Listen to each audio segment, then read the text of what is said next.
ಕಷ್ಟನೋ ಸುಖನೋ ಒಬ್ಬರನ್ನು ಕೇಳದೆ ನೇಗಿಲನ್ನು ಹೊತ್ತ ದೊರೆಯೇ. ನಮಸ್ಕಾರ ಗೆಳೆಯರೆ, ನಾನು ನಿಮ್ಮ ಕೃಷ್ಣ. ಕೃಷಿ ವಿತ್ ಕೃಷ್ಣ ಚಾನಲ್ಗೆ ತಮ್ಮೆಲ್ಲರಿಗೂ ಮತ್ತೊಮ್ಮೆ ಆತ್ಮೀಯ ಸ್ವಾಗತ. ಇವತ್ತಿನ ವಿಷಯ ಬಂದ್ಬಿಟ್ಟು ಶುಂಠಿಯಲ್ಲಿ ಬಯೋ ಫರ್ಟಿಲೈಸರ್ನ ಪ್ರಾಮುಖ್ಯತೆ. ಇಷ್ಟು ದಿವಸ ನಾವು ಪ್ರತಿ ವಿಡಿಯೋ ಮಾಡಿದಾಗ್ಲೂ nitrogen, phosphorus, potash, fungicide, pesticide ಇದ್ರಗಳ ಬಗ್ಗೆನೇ ಸಾಕಷ್ಟು ಗಹನವಾದ ಚರ್ಚೆಗಳನ್ನು, ಸಾಕಷ್ಟು ವಿಷಯಗಳನ್ನು ನಾವು ತಿಳ್ಕೊಂಡಿದ್ದೀವಿ. ಕೂಲಂಕುಷವಾಗಿ ತಿಳ್ಕೊಳ್ಳೋ ಪ್ರಯತ್ನಗಳನ್ನು ಸಹಿತ ಮಾಡಿದ್ದೀವಿ. ನಮ್ಮಲ್ಲಿ ಇದರಲ್ಲಿ ಒಂದು ಮಿಸ್ ಆಗಿತ್ತು. ಏನದು? ಅದು ನಮ್ಮ ಬಯೋ ಫರ್ಟಿಲೈಸರ್ನ ಉಪಯೋಗಗಳು ಮತ್ತು ಅದರ ಪ್ರಾಮುಖ್ಯತೆಗಳು. ಅದ್ರ ಬಗ್ಗೆ ಇವತ್ತು ನಾವು ಚರ್ಚೆ ಮಾಡಬೇಕು ಅಂತೇಳಿ ತೀರ್ಮಾನ ಮಾಡಿದ್ದೀವಿ. ಮತ್ತು ನಿಮಗೆ ಗಮನಿಸ್ತಾ ಇರ್ಬೋದು, ನಿಮ್ಗೆ ಇನ್ನೂ ಮಿಸ್ ಆಗಿದೆ ಅಂತ ಅನಿಸ್ಬೋದು. ಅದ್ಯಾವುದು? ಅದು ಹರ್ಬಿಸೈಡು. ಹರ್ಬಿಸೈಡ್ ಏನು ಅಂತ ನಾನು ಈ ಮೊದಲನೇ ವಿಡಿಯೋದಲ್ಲಿ ಸಾಕಷ್ಟು ಸ್ಪಷ್ಟವಾಗಿ ತಿಳಿಸಿದ್ದೀನಿ. ನಾವು ಹರ್ಬಿಸೈಡ್ ಬಗ್ಗೆ ಹೆಚ್ಚಿನ ಗಮನ ಕೊಡೋದಿಲ್ಲ, ಅದನ್ನು ಉಪಯೋಗಿಸೋಕ್ಕೂ ಹೆಚ್ಚಿನ ಗಮನ ಕೊಡೋದಿಲ್ಲ. ಅದನ್ನು ನಾವು ನಿಮಗೆ ಮಾಡಿ ಅಂತಲೂ ಹೇಳೋದಿಲ್ಲ, ಮಾಡಬೇಡಿ ಅಂತಲೂ ಹೇಳೋದಿಲ್ಲ. ಹಾಗಾಗಿ ಇವತ್ತು ನಾವು ಮುಂದುವರೆದ ಭಾಗದಲ್ಲಿ ಶುಂಠಿಯಲ್ಲಿ ಬಯೋ ಫರ್ಟಿಲೈಸರ್ನ ಪ್ರಾಮುಖ್ಯತೆಯನ್ನು ನಾವು ನಿಮಗೆ ಕೊಡಲಿದ್ದೇವೆ ಸ್ನೇಹಿತರೆ. ಶುಂಠಿಯಲ್ಲಿ ಬಯೋ ಫರ್ಟಿಲೈಸರು ತುಂಬನೇ ಅನಿವಾರ್ಯ ಮತ್ತು ಅಗತ್ಯ ಕೂಡ ಸ್ನೇಹಿತರೆ. ಇದು ಸೀಡ್ ಟ್ರೀಟ್ಮೆಂಟಿಂದ ಶುರುವಾಗಿ ಹತ್ತತ್ರ ನಾವು ಶುಂಠಿಯನ್ನು ಮಣ್ಣಿಂದ ಹೊರಗೆ ತೆಗಿತೀವಲ್ಲ, ಅಲ್ಲಿ ತನಕ ನಮಗೆ ಸಮಗ್ರವಾಗಿ ಉಪಯೋಗ ಬರುತ್ತೆ. ವಿಷಯ ಇಷ್ಟೇ, ಭಾಳ ಸಿಂಪಲ್ಲು. ಇದು ಸೂಕ್ಷ್ಮ ಜೀವಿಗಳೇನಿದೆ, ಇದು ಮಣ್ಣಲ್ಲಿರ್ತಕ್ಕಂಥವು. ನಮ್ಮ ಬೆಳೆ ನಾವು ನಾಟಿ ಮಾಡೋದ್ರಿಂದ ಕೀಳೋ ತನಕ ಮಣ್ಣಲ್ಲೇ ಇರೋದು. ಹಾಗೆ ಸೂಕ್ಷ್ಮ ಜೀವಿಗಳ ಅನಿವಾರ್ಯತೆ ಇದ್ದೇ ಇದೆ. ಸೂಕ್ಷ್ಮ ಜೀವಿಗಳ ಸಮೂಹ ಮೈಕ್ರೋಬಿಯಲ್ ಕನ್ಸೋರಿಯಮ್ಮು ಏನಿದೆ, ಅದರ ಬಗ್ಗೆ ನಾನು ಈ ಮೊದಲನೇ ವಿಡಿಯೋದಲ್ಲಿ ಸಾಕಷ್ಟು ಎಲ್ಲ ವಿಡಿಯೋಗಳಲ್ಲೂ ನಾನು ತಿಳಿಸ್ತಾ ಬರ್ತಾ ಇದ್ದೇನೆ.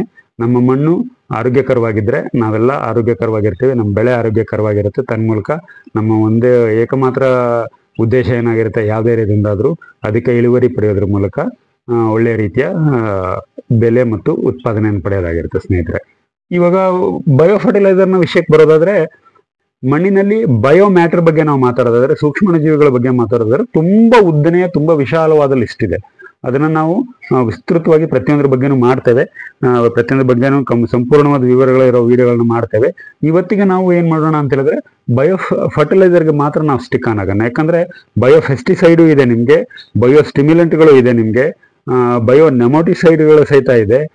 ಹಾಗಾಗಿ ನಾವು ಸಾಕಷ್ಟು ವಿಷಯಗಳನ್ನು ಇದ್ರ ಬಗ್ಗೆ ಮಾಡೋಣ ಖಂಡಿತವಾಗೂ. ಯಾಕಂತ ಹೇಳಿದ್ರೆ ಪರಿಸರ ಉತ್ತಮ ರೀತಿಯಲ್ಲಿ ಉಳಿಯಬೇಕಾಗಿರತಕ್ಕಂಥ ಅನಿವಾರ್ಯತೆ ಇದೆ. ಈ ಮಣ್ಣು ನಮ್ಗೆ ಅಷ್ಟಿಗೆ ಸೇರಿದ್ದಲ್ಲ, ಈ ಭೂಮಿ ನಮ್ಮ ಅಷ್ಟಕ್ಕೆ ಸೇರಿದ್ದಲ್ಲ. ನಮ್ಮ ಮಕ್ಕಳು, ಮೊಮ್ಮಕ್ಕಳು, ಮರಿಮಕ್ಕಳು ತನಕ ಇದು ಆರೋಗ್ಯಯುತವಾಗಿ ಮುಂದುವರ್ಕೊಂಡು ಹೋಗ್ಬೇಕು. ಯಾಕಂತ ಹೇಳಿದ್ರೆ ಇದನ್ನು ನಮ್ಮ ಅಪ್ಪ, ನಮ್ಮ ಅಜ್ಜ, ನಮ್ಮ ಮುತ್ತಜ್ಜ ನಮ್ಗೆ ಆರೋಗ್ಯಕರವಾಗಿ ನಮ್ಗೆ ಇದನ್ನು ಬಳುವಳಿಯಾಗಿ ಕೊಟ್ಟಿದ್ದಾರೆ ಸ್ನೇಹಿತರೆ. ಹಾಗಾಗಿ ಇದು ನಮ್ಮದು ಕರ್ತವ್ಯನೂ ಹೌದು, ನಮ್ಮ ಅತಿ ಮುಖ್ಯವಾದ ಜವಾಬ್ದಾರಿ ಕೂಡ ಆಗಿದೆ ಸ್ನೇಹಿತರೆ. ಸೊ ಇವಾಗ ನಾವೇನು ಮಾಡೋಣ, ಈಗ ಬಯೋ ಫರ್ಟಿಲೈಸರಲ್ಲಿ ಏನೇನಿದೆ ಅಂತ ನೋಡಿದ್ರೆ, ಫರ್ಟಿಲೈಸರ್ಗೆ ಸೀಮಿತವಾಗಿ ಅಂತ ಹೇಳಿದೆ ನಾನು ನಿಮಗೆ. NFB ಇದೆ. NFB ಏನು? Nitrogen fixing bacteria. ಮತ್ತು PSB ಇದೆ, ಇದು ಫಾಸ್ಫರಸ್ ಸೋಲಬಲೈಸಿಂಗ್ ಬ್ಯಾಕ್ಟೀರಿಯಾ. KMB ಇದೆ, ಇದು ಪೊಟ್ಯಾಶ್ ಮೊಬಿಲೈಸಿಂಗ್ ಬ್ಯಾಕ್ಟೀರಿಯಾ. ಇದು KMB potash mobilising bacteria. K ಏನಿದೆ ಯಾವತ್ತಿದ್ರು ಕಿಂಗೆ ಸ್ನೇಹಿತರೆ. ನಾನು ಪೊಟ್ಯಾಶ್ನ ಶುಂಠಿಯ ಇಳುವರಿಯಲ್ಲಿ ಪೊಟ್ಯಾಶ್ನ ಪಾತ್ರದಲ್ಲೂ ಈ ಪದ ಬಳಸಿದ್ದೆ. ಇದನ್ನು ನಾನು ನಿಮಗೆ ವಿಸ್ತೃತವಾಗಿ ಹೇಳ್ತಾ ಹೋಗ್ತೇನೆ. ಇದರಲ್ಲಿ ಏನಾಗ್ತಾ ಇದೆ, ಇವೆಲ್ಲ ಏನು ಅಂತ ಹೇಳಿದ್ರೆ, ನಮ್ಮ ಬೆಳೆಗೆ ನಾವು NPK, ನೈಟ್ರೋಜನ್, ಫಾಸ್ಫರಸ್ ಮತ್ತು ಪೊಟ್ಯಾಷಿಯಂ ಏನು ಕೊಡ್ತೇವೆ, ಅದರ ಲಭ್ಯತೆಗೆ ಇದು ನಮ್ಮ ಮಣ್ಣಿನಲ್ಲಿ ಇದ್ದಾಗ ಮಾತ್ರ ಅದು ಸಾಕಷ್ಟು ಪ್ರಮಾಣದಲ್ಲಿ ದೊರೆಯಲಿಕ್ಕೆ ಸಾಧ್ಯ ಆಗುತ್ತೆ. ತನ್ಮೂಲಕ ಉತ್ತಮ ರೀತಿಯ ಇಳುವರಿಗೆ ಇದು ಮಾರ್ಗಗಳಾಗುತ್ತೆ. ಸರಿ, ಹಾಗಾದರೆ ಇವೆಲ್ಲದರ ಬಗ್ಗೆನೂ ನಾವು ತಿಳ್ಕೊಳ್ತಾ ಹೋಗೋಣ. ಇವತ್ತಿನ ಕಾಲಘಟ್ಟಕ್ಕೆ ವಿಶೇಷವಾಗಿ ನಾವು KMB ಬಗ್ಗೆ ಮಾತ್ರ ಕಾನ್ಸಂಟ್ರೇಟೆಡ್ ಆಗಿ ಮಾತಾಡೋಣ. ಶುಂಠಿಯ ವಿಷಯದಲ್ಲಿ ಮಾತಾಡೋಣ. ಇದು ಎಲ್ಲ ಬೆಳೆಗಳಿಗೂ ಅನ್ವಯಿಸುತ್ತೆ. ಇದು ಕೇವಲ ಶುಂಠಿಗಲ್ಲ, ಎಲ್ಲ ಬೆಳೆಗೂ ಅನ್ವಯಿಸುತ್ತೆ ಸ್ನೇಹಿತರೆ. ಸೊ ಇದಕ್ಕೆ ನಾವು ಕೊರತೆಗೆ ಏನೇನು ಕಾರಣ ಇರ್ಬೋದು ಅಂತ ನೋಡೋಣ. ಮೊದಲನೇದಾಗಿ ಕೊರತೆ ಹೇಗೆ ಉಂಟಾಗುತ್ತೆ? KMB ಬಗ್ಗೆ ನಾವು ಮಾತಾಡುವಾಗ ಏನಿದೆ, ಇದು ಪೊಟ್ಯಾಶ್ ಮೊಬಿಲೈಸಿಂಗ್ ಬ್ಯಾಕ್ಟೀರಿಯಾ. ಸೊ ನಾವು ನೇರ ಪೊಟ್ಯಾಶ್ಗೆ ಹೋಗೋಣ. ನಮ್ಮ ಬೆಳೆಗೆ ಪೊಟ್ಯಾಶ್ ಕೊರತೆ ಆಗಲಿ ಏನೇನು ಕಾರಣ ಇದೆ, ಇದನ್ನು ತಿಳ್ಕೊಂಡ್ರೆ ನಮಗೆ ಇನ್ನೂ ಸುಲಲಿತವಾಗಿ ಅರ್ಥ ಆಗುತ್ತೆ ಸ್ನೇಹಿತರೆ. ಈ ಎಲ್ಲ ವಿಷಯಗಳನ್ನು ನಾವು ಮಂಡಿಸ್ತಾ ಇರೋದು ತಮ್ಗೆ ಇಷ್ಟ ಆಗ್ತಾ ಇದೆ ಅಂತ ನಾನು ಅಂದ್ಕೊಂಡಿದ್ದೀನಿ. ದಯವಿಟ್ಟು ನಮಗೆ ಲೈಕ್ ಮಾಡಿ, ನಮ್ಮನ್ನು ಸಬ್ಸ್ಕ್ರೈಬ್ ಮಾಡಿ. ಯಾವ್ಯಾವ ವ್ಯೂವರ್ಸ್ ಇಲ್ಲಿ ತನಕ ಸಬ್ಸ್ಕ್ರೈಬ್ ಮಾಡಿಲ್ಲ ಅವರು, ಯಾರ್ಯಾರು ಸಬ್ಸ್ಕ್ರೈಬರ್ಸ್ ಇದ್ದೀರಾ ದಯವಿಟ್ಟು ನಿಮ್ಮ ಸ್ನೇಹಿತರೊಂದಿಗೆ ನಮ್ಮ ಚಾನಲನ್ನು ಹಂಚ್ಕೊಳ್ಳಿ. ಅದು ವಾಟ್ಸಪ್ ಗ್ರೂಪ್ ಇರ್ಬೋದು, ಫೇಸ್ಬುಕ್ ಗ್ರೂಪ್ ಇರ್ಬೋದು, ನಿಮ್ಮ ಪರಿಚಯಸ್ಥರು ಇರ್ಬೋದು, ಎಲ್ಲರೊಂದಿಗೂ ಹಂಚ್ಕೊಳ್ಳಿ. ಮಾಹಿತಿ ಎಲ್ಲರಿಗೂ ತಿಳಿದು ಅನುಕೂಲ ಆಗಲಿ ಸ್ನೇಹಿತರೆ. ಕೊರತೆ ಪೊಟ್ಯಾಶ್ನ ಕೊರತೆಗೆ ಏನು ಕಾರಣಗಳು ಅಂತ ನಾವು ನೋಡಿದ್ರೆ, ಒಂದು ಲೀಚ್ ಔಟ್ ಆಗಿರ್ಬೋದು. ಲೀಚ್ ಔಟ್ ಅಂದ್ರೆ ಇದು ನಮ್ಗೆಲ್ಲರಿಗೂ ಗೊತ್ತಿರ್ತಕ್ಕಂಥದ್ದೇ. ನಾವು 100 kg ಗೊಬ್ಬರ ಕೊಟ್ಟಿದ್ದೀವಿ ಅಂತ ಅನ್ಕೊಳ್ಳೋಣ. ಅದರಲ್ಲಿ ಮಳೆ ಕಾರಣಕ್ಕೆ ನಮ್ಮ ಮಣ್ಣಿಗೆ ಇದು ಸರಿಯಾಗಿ ಸೇರೇ ಇರೋದಿಲ್ಲ. ಮಣ್ಣಿಗೆ ಸೇರಿದ ಮೇಲಿನ ಸಮಸ್ಯೆ ಇದೆ, ಅದನ್ನು ಚರ್ಚೆ ಮಾಡೋಣ. ಮಣ್ಣಿಗೆ ಸರಿಯಾಗಿ ಸೇರೇ ಇರೋದಿಲ್ಲ, ನೀರಲ್ಲಿ ಇದು ಹರಿದುಕೊಂಡು ಹೋಗು ಲೀಚ್ ಔಟ್ ಆಗೋದ್ರ ಮೂಲಕ ನಮಗೆ ಕೊರತೆಗೆ ಒಂದು ಕಾರಣ ಆಗಿರ್ಬೋದು. ಇನ್ನೊಂದು ಕೊರತೆ ಏನಂತ ಹೇಳಿದ್ರೆ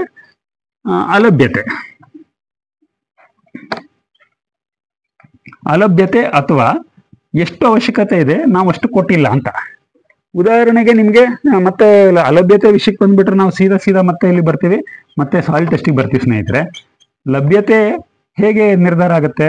ಎಷ್ಟು 1 ಎಕರೆಗೆ ಕೊಡಬೇಕು ಅನ್ನೋದ್ರ ಮೇಲೆ ಲಭ್ಯತೆ ನಿರ್ಧಾರ ಆಗುತ್ತೆ. ಈಗ ನಮಗೆ ಶುಂಠಿಗೆ ಉದಾಹರಣೆ ರೂಪದಲ್ಲಿ 1 ಎಕರೆಗೆ 100 kg ಇದೆ. ಇದು ಉದಾಹರಣೆ ಮಾತ್ರ. ಸಾಯಿಲ್ ಟೆಸ್ಟ್ ಮೂಲಕ ನಾವು ಸರಿಯಾಗಿ ತಿಳ್ಕೊಳ್ಳೋಂಥ ಪ್ರಯತ್ನ ಮಾಡಬೇಕಾಗತ್ತೆ. ಇಲ್ಲ ಅಂತ ಹೇಳಿದ್ರೆ ವ್ಯತ್ಯಾಸಗಳು ಖಂಡಿತ ಆಗುತ್ತೆ. 1 ಎಕರೆಗೆ 100 kg ಅಂತ ಯಾವುದೋ ಒಂದು ಸಾಯಿಲ್ ರಿಪೋರ್ಟಲ್ಲಿ ಬಂದಿದೆ, 100 kg ಕೊಡಬೇಕು ನಿಮ್ಮ ಶುಂಠಿ ಬೆಳೆಗೆ 1 ಎಕರೆಗೆ ಅಂತ ಇದೆ. ಇದರ ಅಲಭ್ಯತೆ ಹೇಗೆ ಉಂಟಾಗುತ್ತೆ? 2-3 ಥರದ ಅಲಭ್ಯತೆ ಉಂಟಾಗುತ್ತೆ ಸ್ನೇಹಿತರೆ. 100 kg ಅಂದ ತಕ್ಷಣ ನಮ್ಮ ರೈತರು 100 kg ಪೊಟ್ಯಾಶ್ ಕೊಟ್ರೆ ಆಗೋದಿಲ್ಲ. ಈ ಕ್ಯಾಲ್ಕುಲೇಷನ್ ನಮಗೆಲ್ಲ ಗೊತ್ತು, ನಾವು ಸಾಕಷ್ಟು ಬಾರಿ ಚರ್ಚೆ ಮಾಡಿದ್ದೇವೆ. 100 kg ಪೊಟ್ಯಾಶ್ ಕೊಟ್ಟಾಗ ನಮಗೆ MOP ಮತ್ತೆ SOP ಇದೆ. 30 kg ಮತ್ತೆ 25 kg ಸಿಕ್ಕಂಗಾಗುತ್ತೆ. ಇಷ್ಟೇ ಸಿಕ್ಕಂಗಾಗೋದು. ಕ್ಷಮಿಸಿ, 50 kg ಮೂಟೆ ಚೀಲಕ್ಕೆ, 50 kg ಚೀಲಕ್ಕೆ ನಮಗೆ 30 ಮತ್ತು 25 kg ದೊರಕತ್ತೆ ಸ್ನೇಹಿತರೆ. ಅಲ್ಲಿಗೆ ನಾವು 100 kg ಕೊಟ್ಟಾಗ ನಮಗೆ 60 kg ಅಥವಾ 50 kg ದೊರಕಂಗಾಗುತ್ತೆ. ನಮಗೆ ಸಾಯಿಲ್ ಟೆಸ್ಟಲ್ಲಿ ರೆಕಮೆಂಡ್ ಮಾಡಿದ್ದು 100 kg ಪೊಟ್ಯಾಶು, ನಾವು ಕೊಟ್ಟಿದ್ದು 50 kg ಪೊಟ್ಯಾಶು. 50 kg ಅಷ್ಟು ನಮಗೆ ಇಲ್ಲೇ ನೇರ ಶಾರ್ಟೇಜ್ ಆಯಿತು. ಇದು ಒಂದು ರೀತಿಯ ಅಲಭ್ಯತೆ, ಪ್ರಮಾಣದಲ್ಲಿ ಬರ್ತಕ್ಕಂಥ ಅಲಭ್ಯತೆ. ಇನ್ನೊಂದು ಅಲಭ್ಯತೆ ಇದೆ, ಅದು ಹೇಗೆ ಅಂತ ಹೇಳಿದ್ರೆ ಮತ್ತೆ ಅಗೇನ್ ನಮಗೆ ಸಾಯಿಲ್ ಅಂತ ಏನು ಬರ್ದಿದ್ದೀನಿ ಅಲ್ಲೇ ಉಳ್ಕೊಳ್ಳುತ್ತೆ. ನಮ್ಮ ಸಾಯಿಲ್ನ ಟೆಸ್ಟ್ ಮಾಡಿದಾಗ pH ಅನ್ನೋದು ತುಂಬ ಮುಖ್ಯ ಆಗುತ್ತೆ. ಅದು ತಮ್ಮೆಲ್ಲರಿಗೂ ಗೊತ್ತೇ ಇದೆ. ಸಾಯಿಲ್ pH ಅಲ್ಲಿ ನಮಗೆ ಲಭ್ಯತೆ ಅಲಭ್ಯತೆ ಬಗ್ಗೆ ವ್ಯತ್ಯಾಸಗಳು ಬರುತ್ತೆ. ಸಾಯಿಲ್ pH ಏನಿದೆ, ಆಸಿಡಿಕ್ ಮತ್ತೆ ಆಲ್ಕಲಿನ್ ಅನ್ನ ತಮ್ಗೆಲ್ಲರಿಗೂ ಗೊತ್ತೇ ಇದೆ. ಸಾಯಿಲ್ pH ನ್ಯೂಟ್ರಲ್ 7 ಇರಬೇಕು ಅಂತ ಹೇಳಿದೀವಿ. ಅದು ಕಮ್ಮಿ ಇದ್ರೆ ಏನಾಗುತ್ತೆ, ಹೆಚ್ಚಿದ್ರೆ ಏನಾಗುತ್ತೆ ಅನ್ನೋದನ್ನ ನಾನು ನಿಮಗೆ ಈ ಮೊದಲನೇ ಎಲ್ಲ ವಿಡಿಯೋಗಳಲ್ಲೂ ಸಾಕಷ್ಟು ಬಾರಿ ತಿಳಿಸಿದ್ದೀನಿ. ಅದರ ಡೀಟೇಲ್ ಆಗಿ ನಾನು ಹೋಗೋದಿಲ್ಲ. MOP ಮತ್ತೆ SOP ಅನ್ನೋದೇನಿದೆ ಅದನ್ನ ಕಾನ್ಸೆಪ್ಟ್ ಬರುತ್ತೆ. ಬಿಲೋ ಇದ್ದಾಗ ನಾವು MOP ಕೊಡ್ತೇವೆ, ಅಬೋ ಇದ್ದಾಗ ನಾವು SOP ಕೊಡ್ತೇವೆ. ಇದು ಸ್ಟ್ಯಾಂಡರ್ಡ್ ಪ್ರಾಕ್ಟೀಸ್ ಮತ್ತೆ ಇದೇ ಅವಶ್ಯಕತೆ ಇರೋದು.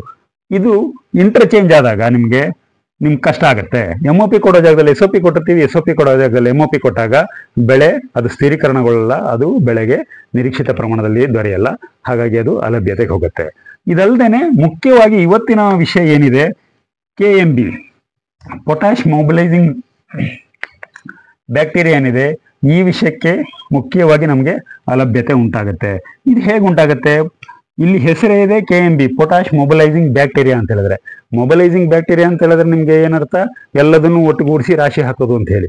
ನಮ್ಮ ಮಣ್ಣಲ್ಲಿ ಸಾಕಷ್ಟು ಪ್ರಮಾಣದಲ್ಲಿ ಸೂಕ್ಷ್ಮ ಜೀವಿಗಳ ಸಂರಚನೆ ಇದ್ರೆ ಮಾತ್ರ, ಮೈಕ್ರೋಬಲ್ ಕನ್ಸ್ಟೋರಿಯಂ ಅಂತ ನಾವು ಹೇಳ್ತೀವಿ, ಅದಿದ್ರೆ ಮಾತ್ರ ನಮಗೆ ಅದರಲ್ಲಿ NFB, PSB, KMB ಎಲ್ಲದೂ ಇರುತ್ತೆ ಸ್ನೇಹಿತರೆ. ಅದಿದ್ದಾಗ ಮಾತ್ರ ನಮ್ಗೆ ಏನಾಗುತ್ತೆ ಅಂತ ಹೇಳಿದ್ರೆ, ನಾವು 100 kg ಪೊಟ್ಯಾಷನ್ ಕೊಟ್ಟಾಗ ಅದು ಎಷ್ಟು ಬೇಕೋ ಸಸ್ಯಕ್ಕೆ ಅಷ್ಟು ಸಂಪೂರ್ಣ ಲಭ್ಯತೆಯನ್ನ ಈ KMB ಏನಿದೆ, ಪೊಟ್ಯಾಶ್ ಮೊಬಿಲೈಸಿಂಗ್ ಬ್ಯಾಕ್ಟೀರಿಯಾ ಏನಿದೆ, ಈ ಬ್ಯಾಕ್ಟೀರಿಯಾ ಮಾಡಿಕೊಡುತ್ತೆ.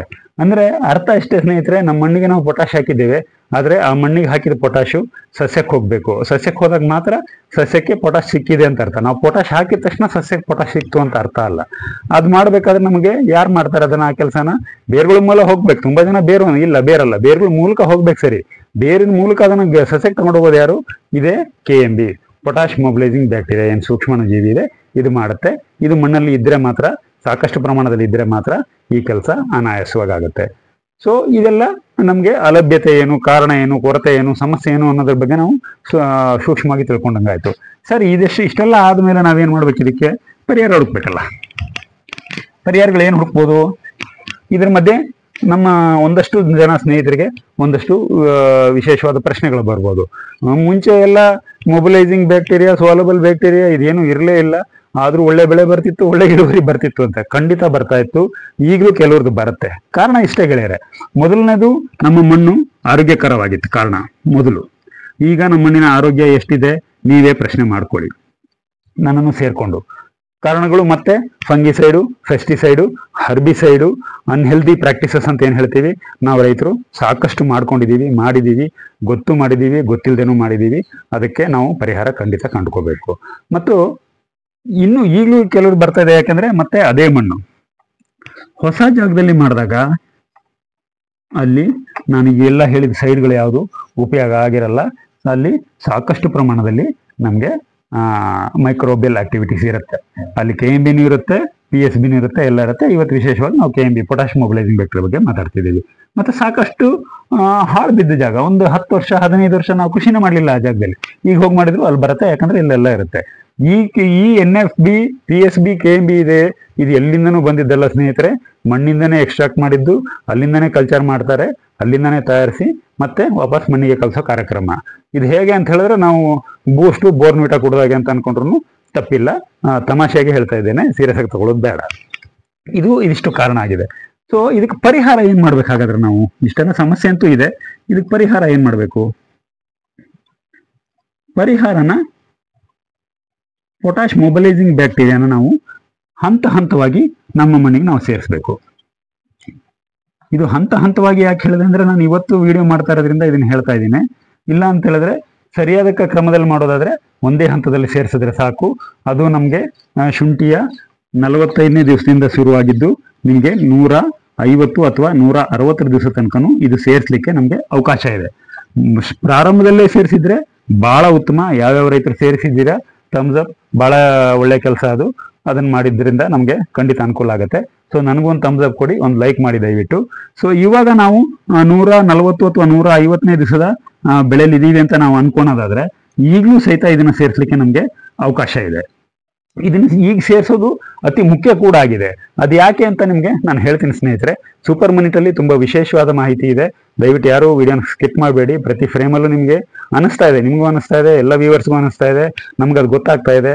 ಪ್ರತಿ ಕಾಮೆಂಟನ್ನು ನಾವು ನೋಡಿದಾಗ ನಮ್ಗೆ ಅನಿಸ್ತಾ ಇದೆ ನಮ್ಮ ವಿಡಿಯೋನ ಎಲ್ಲರೂ ನೀವು ಮೆಚ್ಕೊಳ್ತಾ ಇದ್ದೀರಾ ಅಂತೇಳಿ. ಅದಕ್ಕೆ ನಮ್ಗೆ ತುಂಬ ಹೃದಯದ ಧನ್ಯವಾದಗಳು. ಹಾಗೆ ಮತ್ತೆ ಪದೇ ನಾನು ರಿಕ್ವೆಸ್ಟ್ ಮಾಡ್ಕೊಳ್ಳೋದೇನೆಂದ್ರೆ ವಿಡಿಯೋನ ಸ್ಕಿಪ್ ಮಾಡಬೇಡಿ, ದಯವಿಟ್ಟು ಕಂಟಿನ್ಯೂ ಆಗಿ ನೋಡಿ. ಸೂಪರ್ ಮಿನಿಟಲ್ಲಿ ವಿಶೇಷವಾದ ವಿಷಯ ಇದೆ.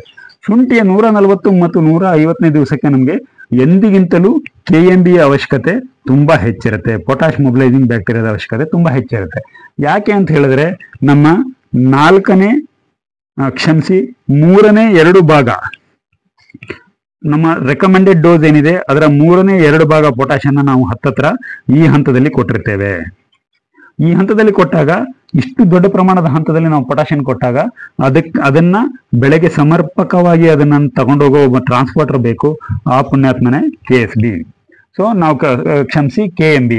ಸೊ ಈ KMBನ ನಾವು ಯಾವ ಕಾರಣಕ್ಕೂ ಈ ಸಮಯದಲ್ಲಿ ಲಭ್ಯತೆ ಇರೋ ಹಾಗೆ ನೋಡ್ಕೋಬೇಕಾಗಿದ್ದು ನಮ್ಮ ಜವಾಬ್ದಾರಿ ಮತ್ತು ನಮ್ಮ ಕೆಲಸ ಆಗಿದೆ. ಅದ್ರ ಮೂಲಕ ನಮಗೆ ಸಾಕಷ್ಟು ಇಳುವರಿಯಲ್ಲಿ ನಾವು ಹೆಚ್ಚಿಗೆ ಪಡಿಬೋದು. ಪೊಟ್ಯಾಶಿಯಂನ ಕೊರತೆಯಿಂದ ಏನಾಗುತ್ತೆ ಅನ್ನೋದನ್ನ ಶುಂಠಿ ಅಧಿಕ ಇಳುವರಿಗೆ ಪೊಟ್ಯಾಶಿಯಂನ ಮಾತ್ರ ಸಾಧ್ಯ ಅನ್ನೋದೇ ಒಂದು ನಮ್ಮ ವಿಡಿಯೋ ಇದೆ. ಅದರಲ್ಲಿ ಸಾಕಷ್ಟು ಡೀಟೇಲ್ ಇದೆ. ಹಾಗಾಗಿ ನಾನು ಶುಂಠಿಯಲ್ಲಿ ಪೊಟ್ಯಾಶಿಯಂನ ಪಾತ್ರದ ಬಗ್ಗೆ ತುಂಬಾ ವಿಶೇಷವಾಗಿ ಏನು ಹೆಚ್ಚು ಹೇಳಲಿಕ್ಕೆ ಹೋಗಲ್ಲ, ಈಗ ಸಾಕಷ್ಟು ಹೇಳಿದ್ದೀನಿ. ಇದನ್ನ ಮಾಡ್ಬೋದು. ಸರಿ, ಇದನ್ನೆಲ್ಲ ಹೇಳಿದ್ರಿ, ಇದನ್ನ ಹೇಗೆ ಮಾಡೋದು ಅಂತ ಹೇಳಿದ್ರೆ ಇದು ಲಿಕ್ವಿಡ್ ಫಾರ್ಮಲ್ಲಿ ದೊರೆಯುತ್ತೆ. 200 ಲೀಟರ್ನ ಒಂದು ಡ್ರಮ್ಮಿಗೆ 500 ml ಸಾಕಾಗತ್ತೆ. ಇದು 500 ml KMB ದ್ರಾವಣವನ್ನ 200 ಲೀಟರ್ ಬ್ಯಾರಲಿಗೆ ಹಾಕಿಕೊಂಡು ಹತ್ತತ್ರ 6 ಬ್ಯಾರಲ್ ಅಷ್ಟು ಪ್ರತಿ ಎಕರೆಗೆ ನಾವು ಡ್ರೆಂಚಿಂಗ್ ಮಾಡಬೇಕು. ಡ್ರೆಂಚಿಂಗ್ ಮಾಡೋದ್ರಿಂದ ನಾವು ಇದನ್ನ ನಾವು ಮ್ಯಾನೇಜ್ ಮಾಡ್ಬೋದು. ಸೊ ಏನಾಗುತ್ತೆ ಅಂತ ಹೇಳಿದ್ರೆ ನಮಗೆ ಕನಿಷ್ಠ ಇದರಲ್ಲಿ ಡ್ರಿಪ್ ಯಾರ್ಯಾರು ಈಗ ಇನ್ಲೈನ್ ಡ್ರಿಪ್ಪಿನ ವ್ಯವಸ್ಥೆಗಳ ಬಗ್ಗೆನೂ ನಾನು ಮೊದಲನೇ ವಿಡಿಯೋದಲ್ಲಿ ಮಾತಾಡಿದ್ದೀನಿ. ಯಾರ್ಯಾರು ಇನ್ಲೈನ್ ಡ್ರಿಪ್ಪಿನ ವ್ಯವಸ್ಥೆಗಳನ್ನು ಮಾಡ್ಕೊಂಡಿದ್ದೀರಾ ಶುಂಠಿ ಬೆಳಿಲಿಕ್ಕೆ, ಅವರು ಡ್ರಿಪ್ಪಿನ ವೆಂಚುರಿಗಳ ಮೂಲಕನೂ ಇದನ್ನ ಎಕರೆಗೆ ಹತ್ತತ್ರ ಒಂದು 3 ಲೀಟರ್ನಷ್ಟು ಕೊಡಬೇಕಾಗತ್ತೆ ಸ್ನೇಹಿತರೆ. ಸೊ ಇದು ಕೊಡೋದ್ರಿಂದ ನಮಗೆ ನಾವು ಕೊಟ್ಟ ಪೊಟ್ಯಾಶಿನಲ್ಲಿ ಒಂದು 25ರಿಂದ 30% ಅಷ್ಟು ಪೊಟ್ಯಾಶು ಹೆಚ್ಚುವರಿಯಾಗಿ ನಮಗೆ ಬೆಳೆಗಳಿಗೆ ಸಿಗುತ್ತೆ. ಅಂದ್ರೆ ನಾವು 100 kg ಕೊಟ್ಟಿರ್ತೀವಿ, 100 kg ಕೊಟ್ಟಾಗ ಅದು 60 kg ಪೊಟ್ಯಾಶ್ ಆಗಿರುತ್ತೆ. 60 kg ಪೊಟ್ಯಾಶು ಮೊಬಿಲೈಸಿಂಗ್ ಬ್ಯಾಕ್ಟೀರಿಯಾ ಇಲ್ದಿರೋ ಕಾರಣಕ್ಕೆ ಖಾಲಿ 35ರಿಂದ 40 kg ಅಷ್ಟು ಮಾತ್ರ ನಮ್ಮ ಬೆಳೆಗೆ ದೊರಕಂಗಾಗುತ್ತೆ. ನೀವು ಕಲ್ಪನೆ ಮಾಡ್ಕೊಳ್ಳಿ, 100 kg ಬೇಕಾಗಿದ್ದ ಪೊಟ್ಯಾಶು ನಿಮ್ಮ ಬೆಳೆಗೆ 40 kg ದೊರಕಿದ್ರೆ ಅದು ಯಾವ ಮಟ್ಟದಲ್ಲಿ ಬೆಳವಣಿಗೆ ಆಗ್ಬೋದು. ಗಡ್ಡೆ ಬೆಳವಣಿಗೆ ತುಂಬಾ ಮುಖ್ಯ ಅನ್ನೋದು ನಾನು ಆಗಲೇ ಹೇಳಿದ್ದೀನಿ. ಪೊಟ್ಯಾಶಿಯಂದು ಒಂದು ವಿಡಿಯೋ ಇದೆ, ಅದರಲ್ಲಿ ಇದೆ ಅಂತ ಹೇಳಿ. ಹಾಗಾಗಿ ನಾವು ಇದರ ಬಗ್ಗೆ ಖಂಡಿತವಾಗ್ಲೂ ಗಮನ ಹರಿಸಲೇಬೇಕು ಸ್ನೇಹಿತರೆ. ಮತ್ತು ಇದರಲ್ಲಿ ಇನ್ನೂ ಒಂದು ವಿಶೇಷ ಗಮನ ಏನು ಅಂತ ಹೇಳಿದ್ರೆ, ನಾವು ಯಾವ ಕಂಪ್ನಿನೂ ಪ್ರಮೋಟ್ ಮಾಡಲ್ಲ ಅನ್ನೋದು ನಮ್ಮ ಪ್ರತಿ ವಿಡಿಯೋದಲ್ಲಿರುವಂಥ ಡಿಸ್ಕ್ಲೇಮರು. ಸೊ ನಾವು ಇಲ್ಲಿ ಯಾವ ಕಂಪ್ನಿದು ಹೇಳ್ತಾ ಇಲ್ಲ.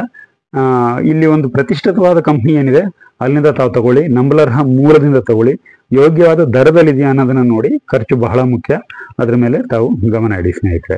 ಈಗ ನಾವು ಸೂಪರ್ ಮಿನಿಟ್ಗೆ ಹೋಗೋ ಸಮಯ ಇದೆ. ತಾವು ದಯವಿಟ್ಟು ಎಲ್ಲರೂ ಒಂದು ಲೈಕ್ ಕೊಟ್ಟು ನಮ್ಮ ಸೂಪರ್ ಮಿನಿಟನ್ನು ಬೆಂಬಲಿಸಬೇಕಾಗಿ ಕೇಳ್ಕೊಳ್ತೀನಿ ಸ್ನೇಹಿತರೆ. ಸೂಪರ್ ಮಿನಿಟಲ್ಲಿ ತುಂಬ ಸೂಕ್ಷ್ಮವಾದ ವಿಷಯ. 1 ml ಏನಿದೆ, ಇದು ಮೊಬಿಲೈಸಿಂಗ್ ಬ್ಯಾಕ್ಟೀರಿಯಾಗಳೇನಿದೆ, ಇದು ಪೂರ್ತಿ ಬ್ಯಾಕ್ಟೀರಿಯಾಗಳಿವೆ. ನಿಮಗೆ nitrogen fixing bacteria, phosphorus solubilising bacteria, potassium mobilising bacteria ಹೆಸರಲ್ಲೇ ಇದೆ. ಇವೆಲ್ಲ ಬ್ಯಾಕ್ಟೀರಿಯಾನೇ. ಅದರ ಅರ್ಥ ನಮಗೆ ಬ್ಯಾಕ್ಟೀರಿಯಾದಿಂದ ಬ್ಯಾಕ್ಟೀರಿಯಲ್ ವಿಲ್ಟ್ ಅನ್ನೋ ಹೆಸರು ಕೇಳಿದ ತಕ್ಷಣ ಬ್ಯಾಕ್ಟೀರಿಯಾ ಅಂದರೆ ಚಳಿ ಜ್ವರ ಬರುತ್ತೆ ಶುಂಠಿ ಬೆಳೆಗಾರರಿಗೆ. ಇಲ್ಲ, ಬ್ಯಾಕ್ಟೀರಿಯಾಗಳು ಅದಷ್ಟೇ ಆಪ್ತ ಮಿತ್ರರಾಗಿ, ನಿಮ್ಮ ಅತಿ ದೊಡ್ಡ ಮಿತ್ರರಾಗಿ, ಸ್ನೇಹಿತರಾಗಿ ನಮಗೆ ಅನುಕೂಲ ಮಾಡಿಕೊಡ್ತದೆ. ಸೊ ಇವೆಲ್ಲ ಬ್ಯಾಕ್ಟೀರಿಯಾಗಳೇ. 1 ml ಈ ಬ್ಯಾಕ್ಟೀರಿಯಾದಲ್ಲಿ 1,00,000 ಗಟ್ಟಲೆ ಸೂಕ್ಷ್ಮ ಜೀವಿಗಳಿದೆ, ಸೂಕ್ಷ್ಮ ಬ್ಯಾಕ್ಟೀರಿಯಾಗಳಿದೆ. ಅವು ನಮಗೋಸ್ಕರ ಅವಿರತವಾಗಿ ದುಡಿತವೆ. ಇದು ಮಣ್ಣಲ್ಲಿ ನ್ಯಾಚುರಲ್ ಆಗಿತ್ತು, ಈಗ ಮತ್ತು ಸಾಕಷ್ಟು ಕಡಿಮೆ ಆಗಿದೆ ಬೇರೆ ಪ್ರಾಕ್ಟೀಸ್ ಅಂತ ನಾವು ತಿಳ್ಕೊಂಡಿದ್ದೀವಿ. ಈಗ ಅದನ್ನು ಮತ್ತೆ ಸೇರಿಸೋ ಕಾರ್ಯನ ನಾವು ಮಾಡಬೇಕು. ಇದು ಸೇರಿಸೋ ಕಾರ್ಯ ಏನೋ ಮಾಡ್ತೀವಿ ನಾವು ಮಣ್ಣಿಗೆ. ಸೂಪರ್ ಮಿನಿಟಲ್ಲಿ ಏನು ವಿಷಯ ಇದೆ ಅಂದರೆ, ಇದನ್ನು ನಾವು ಸೇರಿಸಿದಾಗ ಜಾಗ್ರತೆಗಳನ್ನು ಒಂದಷ್ಟು ವಹಿಸಬೇಕು. ಏನು ಜಾಗ್ರತೆ ವಹಿಸಬೇಕು? 1 ವಾರ ಫಂಗಿಸೈಡು, ಫೆಸ್ಟಿಸೈಡು ಮತ್ತು ಬ್ಯಾಕ್ಟೀರಿಯಾ ನಾಶಕ ಅಥವಾ ಬ್ಯಾಕ್ಟೀರಿಯಾ ಸೈಡ್ ಅಂತ ಏನು ಹೇಳ್ತೇವೆ, ಅದನ್ನು ನಾವು ಬಳಸಿದಾಗ 1 ವಾರ ಮುಂಚೆ ಅಥವಾ 1 ವಾರದ ನಂತರ ಇದನ್ನು ನಾವು ಬಳಸಬೇಕು ಸ್ನೇಹಿತರೆ. ಅದನ್ನು ಬಳಸೋದ್ರಿಂದ ನಮಗೆ ಯಾವುದೇ ರೀತಿಯ ಜೀವಾಣುಗಳಿಗೆ ಹಾನಿ ಉಂಟಾಗೋದಿಲ್ಲ. ನಮಗೆ ನಿರೀಕ್ಷಿತ ಫಲಿತಾಂಶ, ಅತಿ ಹೆಚ್ಚು ಫಲಿತಾಂಶ ಸಿಗುತ್ತೆ. ಇದರ ಜೊತೆಗೆ ಕಾಪರ್ ಬೇಸ್ ಇರುವಂಥದ್ದು ಯಾವುದೇ ರೀತಿದು ನಾವು ಕೊಟ್ಟಾಗ್ಲೂ ಸಹಿತ, ಕಾಪರ್ ಬೇಸ್ ಇರೋದು ಸಾಮಾನ್ಯವಾಗಿ ಫಂಗಿಸೈಡಲ್ಲಿ ಬಂದಿರುತ್ತೆ. ಆದ್ರೂ ಸಹಿತ ನಾವು ತುಂಬ ಜನ ತುತ್ತ ಸುಣ್ಣನ, COCನ ಫಂಗಿಸೈಡ್ ಅಂತ ಅವ್ರಿಗೆ ಫಂಗಿಸೈಡ್ ಕೆಲಸ ಮಾಡುತ್ತೆ ಅಂತ ಗೊತ್ತು, ಆದರೆ ಅದು ಫಂಗಿಸೈಡ್ ಅನ್ನೋದು ಅವ್ರಿಗಿರಲ್ಲ. ನಾನು ತುತ್ತ ಸುಣ್ಣ ಕೊಟ್ಟಿದ್ದೀನಿ, ನಂಗೆ ಕೊಟ್ಬಿಡ್ಬೋದಾ? ಇಲ್ಲ, ಕೊಡಂಗಿಲ್ಲ. ಕಾಪರ್ ಬೇಸ್ಡ್ ಇರೋದು ಯಾವುದೇ ಮಾಡಿದ್ರು ಮುಂದೆ 1 ವಾರ ಮತ್ತು ಹಿಂದೆ 1 ವಾರ ನಾವು ಇದರ ಅಪ್ಲಿಕೇಶನನ್ನು, ಮುಂದೆ 10 ದಿವಸ ಅಥವಾ ಹಿಂದೆ 10 ದಿವಸ ನಾವು ಇದರ ಅಪ್ಲಿಕೇಶನನ್ನು ಮಾಡೋದನ್ನು ಅವಾಯ್ಡ್ ಮಾಡಬೇಕು. ಅದ್ರ ಮೂಲಕ ನಾವು ಇದರದ್ದು ಮ್ಯಾಕ್ಸಿಮಮ್ ಬೆನಿಫಿಟನ್ನು ತಗೋಬೋದು ಸ್ನೇಹಿತರೆ. ಮತ್ತು ಬ್ಯಾಕ್ಟೀರಿಯಾ ಸೈಡನ್ನು ತಾವು ಗಮನ ಇಡಿ. ಅದು ಟ್ಯಾಗ್ ಮೈಸಿನ್ ಅನ್ನೋ ಹೆಸರಲ್ಲಿ ಬರುತ್ತೆ, ಬೇರೆ ಬೇರೆ ಹೆಸರುಗಳಲ್ಲಿ ಬರುತ್ತೆ, ಬ್ಯಾಕ್ಟೀರಿಯಾ ನಾಶಕ ಅನ್ನೋ ಹೆಸರಲ್ಲಿ ಬರುತ್ತೆ. ಅದನ್ನು ನಾವು ಮಣ್ಣಿಗೆ ಡ್ರೆಂಚಿಂಗ್ ಮಾಡುವಾಗ ವಿಶೇಷ ಗಮನ ವಹಿಸಿ, ಮತ್ತು ವಿಶೇಷವಾಗಿ ಬ್ಲೀಚಿಂಗ್ ಪೌಡ್ರನ್ನ ನಾವು ಬಳಸುವಾಗ್ಲೂ ವಿಶೇಷ ಗಮನ ವಹಿಸಿ. ಟಾರ್ಗೆಟೆಡ್ ಏರಿಯಾಗೆ ಮಾಡಲೇಬೇಕು, ಅನಿವಾರ್ಯ ಇದೆ. ಬೆಳೆ ಉಳಿಸ್ಕೋಬೇಕು. ಅದನ್ನು ನಾನು ಅಲ್ಗಳೆಯೋದಿಲ್ಲ, ನಾವು ಸಹಿತ ಮಾಡ್ತೇವೆ. ಟಾರ್ಗೆಟೆಡ್ ಆಗಿ ಮಾಡೋಣ ಅದನ್ನು ಸಾಧ್ಯವಾದಷ್ಟು. ಹೋಲ್ ಫ್ಲಾಟಿಗೆ ಅದನ್ನು ಎಷ್ಟು ಸಾಧ್ಯನೋ ಅಷ್ಟು ಅವಾಯ್ಡ್ ಮಾಡೋ ಪ್ರಮೇಯನ ನಾವು ಸೃಷ್ಟಿಸ್ಕೊಳ್ಳೋಣ. ತನ್ಮೂಲಕ ಒಂದು ಆರೋಗ್ಯಕರ, ಉತ್ತಮವಾದ ಹೆಲ್ದಿ ಸಾಯಿಲನ್ನು, ಹೆಲ್ದಿ ಪ್ರಾಕ್ಟೀಸನ್ನು ಮಾಡೋಣ. ಇದು ಯಾಕಂದರೆ ತಲತಲಾಂತರಗಳಿಗೆ ಬೇಕಾಗತಕ್ಕಂಥ ಭೂಮಿ, ನಮ್ಗೆ ಅಷ್ಟಕ್ಕೆ ಸಂಬಂಧಪಟ್ಟಿದ್ದಲ್ಲ. ಇದು ನಮ್ದಷ್ಟೇ ಅಲ್ಲ, ಇದು ಎಲ್ಲರಿಗೂ ಸೇರಿದ್ದಾಗಿದೆ. ಮತ್ತು ಎಂಡ್ ಯೂಸರ್ ಯಾರಿದ್ದಾರೆ, ಇದನ್ನು ಉಪಯೋಗಿಸಿದವನು, ಈಗ ನಾನೇನೋ ಬೆಳೀತಾ ಇದ್ದೀನಲ್ಲ, ಅದನ್ನು ತಿಂತಾ ಇದ್ದಾನೆ ಅಥವಾ ಅದನ್ನು ಉಪಯೋಗಿಸ್ತಾನೆ ಅಂದರೆ ಅವನ ಬಗ್ಗೆನೂ ನಮಗೆ ಕಾಳಜಿ ಇದ್ದಂಗೆ ಆಗುತ್ತೆ. ದಯವಿಟ್ಟು ಎಲ್ಲದ್ರ ಬಗ್ಗೆನೂ ಗಮನ ಕೊಡಿ. ಈ ಎಲ್ಲ ವಿಷಯಗಳು ತಮಗೆ ಇಷ್ಟ ಆಗಿದೆ ಅಂತ ನಾನು ಭಾವಿಸಿದ್ದೀನಿ. ದಯವಿಟ್ಟು ನನಗೊಂದು ಲೈಕ್ ಕೊಡಿ, ಸಬ್ಸ್ಕ್ರೈಬ್ ಮಾಡಿ, ಹೆಚ್ಚೆಚ್ಚು ಶೇರ್ ಮಾಡಿ, ಸಾಕಷ್ಟು ಜನರ ತನಕ ವಿಷಯಗಳು ಹೋಗಲಿ. ಎಲ್ಲರೂ ಸೇರಿಕೊಂಡು ಸೂಕ್ಷ್ಮ ವಿಷಯಗಳಿಂದ ನಾವು ಅತಿ ಉತ್ತಮವಾದ ಒಂದು ಸಾಧನೆ ಮಾಡಲಿಕ್ಕೆ ಒಂದು ದಾರಿ ಆಗಲಿ ಅಂತ ನಾನು ಕೇಳ್ಕೊಳ್ತಾ ಸ್ನೇಹಿತರೆ. ಇದು ನಿಮ್ಮ ಕೃಷ್ಣ, ಕೃಷಿ ವಿತ್ ಕೃಷ್ಣ ಚಾನಲ್ನಿಂದ ಸೈನಿಂಗ್ ಆಫ್. ನಮಸ್ಕಾರ.